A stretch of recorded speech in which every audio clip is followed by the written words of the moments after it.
Baler. Isa ito sa mga bucket list ng mga riders na katulad ko. At syempre, isa to sa mga bucket list ko.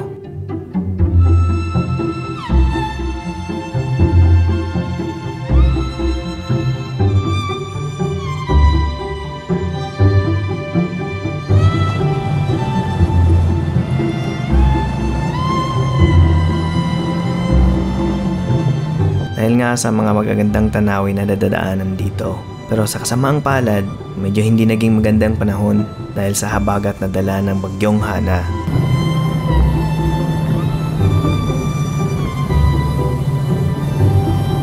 Ganun pa man, bagyo lang yan. Kami, ng mga stress kaming tao na nag-aasam namnamin ang kagandahan ng Baler. At sa mga katulad namin, mas gusto pa namin salubungin ang bagyo para matakasan ang mga stress namin. At isa pa, ito ang kagandahan sa maulan na rides. May challenge.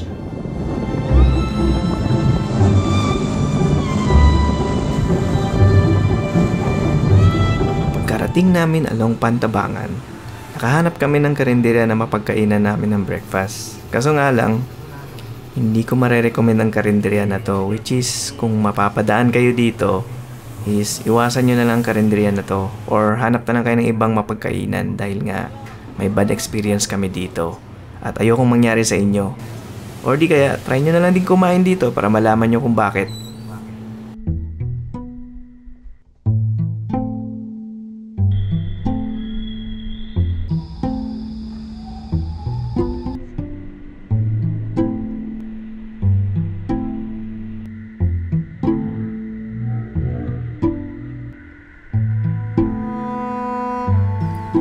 Ang ganda talaga ng lugar na to.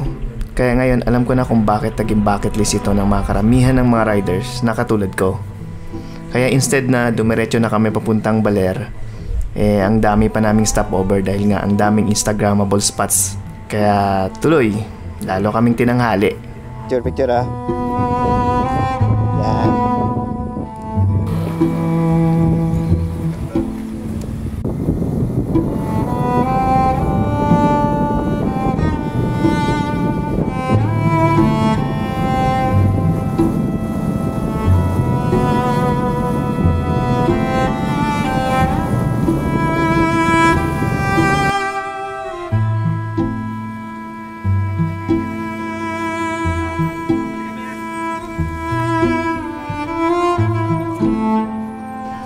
Pagdating namin sa bayan ng Baler, pinasyalan muna namin ang sikat na Museo de Baler. Sa unang tingin parang typical na museo lang ito pero pag pinasok nyo sa loob, ang daming history na makikita nyo dito tungkol sa Baler.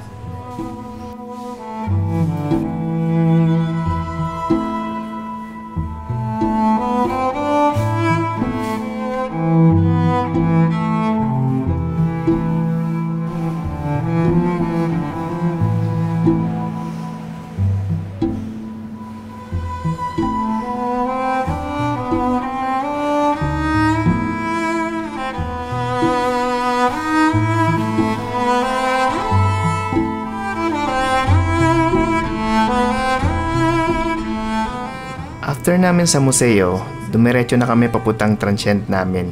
At buti na lang, medyo gumanda na yung panahon pagkarating namin sa transient. At sakto, low tide din. At dito na namin in-enjoy ang araw namin. Sobrang relaxing ang lugar na ito. At babalik-balikan ko to balang araw.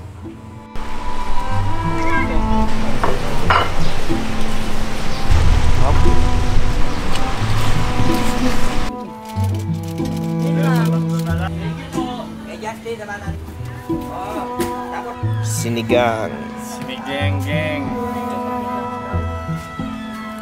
Solid.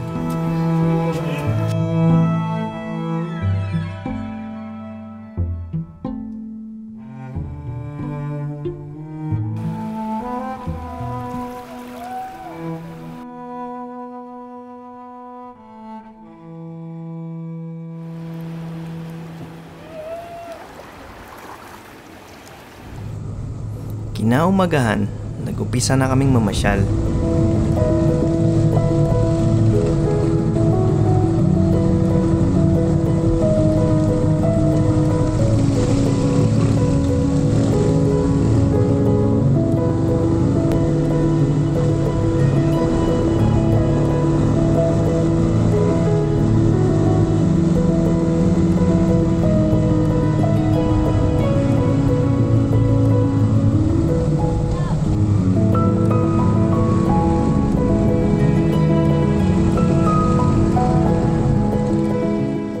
naming pinuntahan ay ang lighthouse.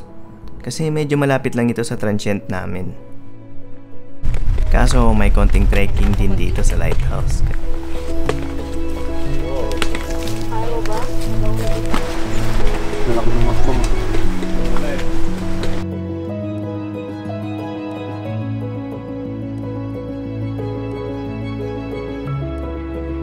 Kaya sa mga katulad ko na walang exercise, medyo parusa ang pag-akyat dito. Pero super worth it naman ang view at experience dito.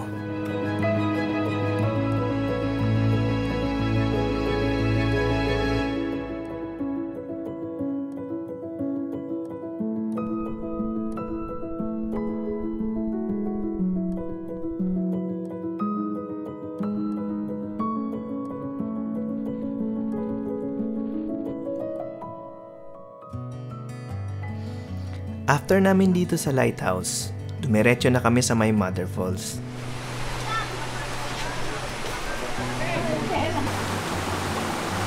Ang lalakarin po natin is 1.3 kilometers, so mga 30 to 40 minutes po yan. 30 to 40 minutes. Depende po yun sa pacing. Itong dadaanan naman po natin, hindi naman po siya katarigan, so gradual lang.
After namin dito sa Mother Falls, binisita din namin ang pinakamatandang puno sa buong Asia, ang sikat na paleta tree. Nakapasok mo?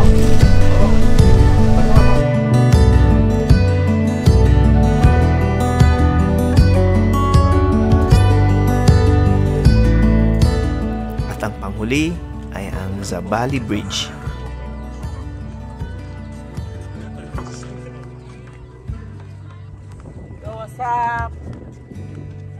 Ang ganda oh.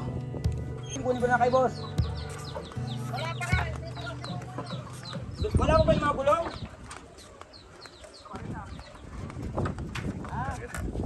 Kawa mo na, boss. At dito na rin kami namili ng aming mga pasalubong.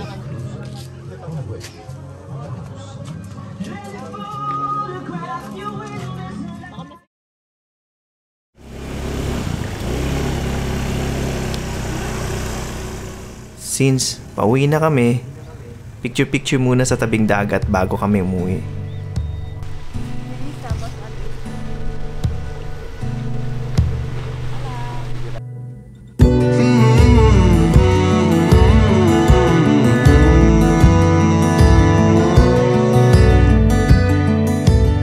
Isa na namang achievement ang na-unlock ko sa rides na ito, mga kamoto. Ang masasabi ko lang sa Baler is babalik-balikan ko ito, promise.